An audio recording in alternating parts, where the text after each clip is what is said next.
If you've ever spent hours scrolling through endless spec sheets, only to wonder whether that next-door neighbor's high-end gaming rig will actually survive your marathon sessions, you're not alone. Most of us want something that just works: reliable cooling, quiet operation, and the confidence that we're not throwing money at a machine that will choke on a single title. The risk of buying a pre-built gaming PC is that you end up with a flashy case full of hype but a bottleneck somewhere you didn't anticipate.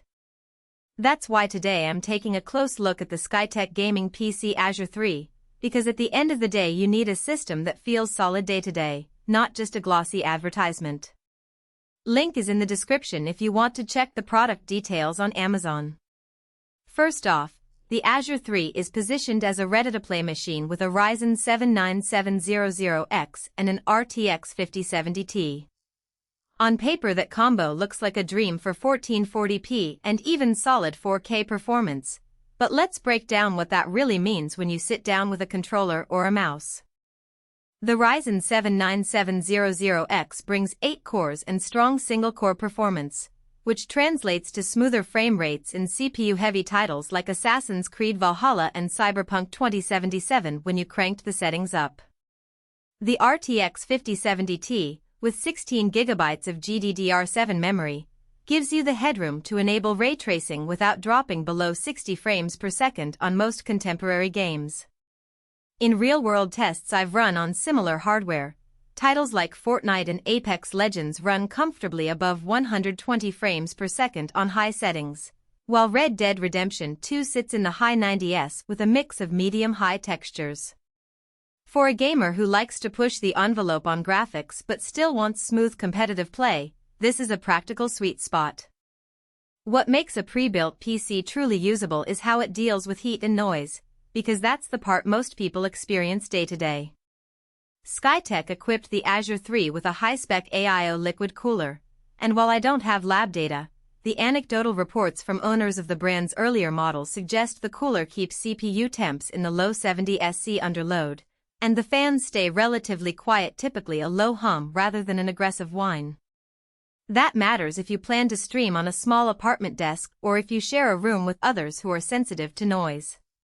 The case design also includes decent airflow paths, and the rear exhaust is sized to expel warm air efficiently, which helps keep the RTX 5070 Ti from throttling during extended sessions.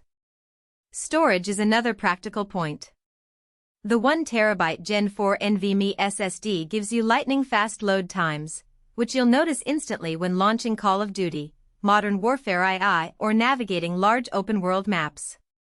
Games that previously took a minute or two to load now appear in seconds, and the system feels snappy even when you keep several applications open in the background.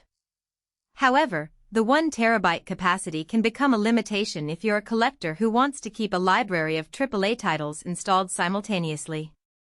The lack of a secondary drive bay means you might need to invest in an external enclosure or upgrade the internal storage later, which adds cost and effort.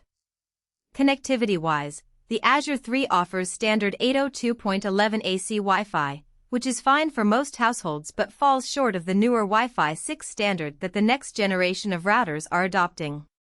If you're already on a Wi-Fi 6 network, you won't get the full performance boost. Wired Ethernet would be the safe bet for the lowest latency in competitive titles.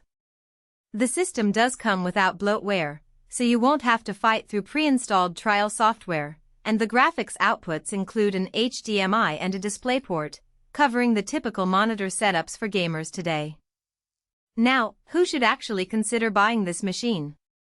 If you're a serious gamer who wants a solid 1440p experience today and a future-proof path to 4K without needing to upgrade the GPU for at least another couple of years, the Azure 3 is a strong contender.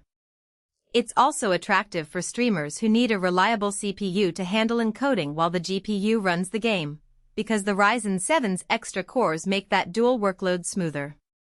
The pre-built nature also saves you the hassle of sourcing compatible parts, assembling the rig, and troubleshooting BIOS updates, a big plus if you're not comfortable with building your own PC. On the flip side, if you're a budget-conscious buyer who primarily plays older or less demanding games, you'll likely find this system overkill. A less expensive configuration with a mid-range GPU could free up a few $100s for a better monitor or a high-refresh headset.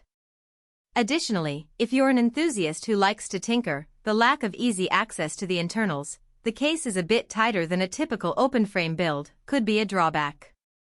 The AIO cooler is sealed, so swapping it out for a custom loop isn't straightforward, and the limited drive expansion means you'll be constrained unless you're comfortable managing external storage. There are a few practical weaknesses to flag. The price point sits at the higher end of the pre-built market, and while the hardware is top tier, you're essentially paying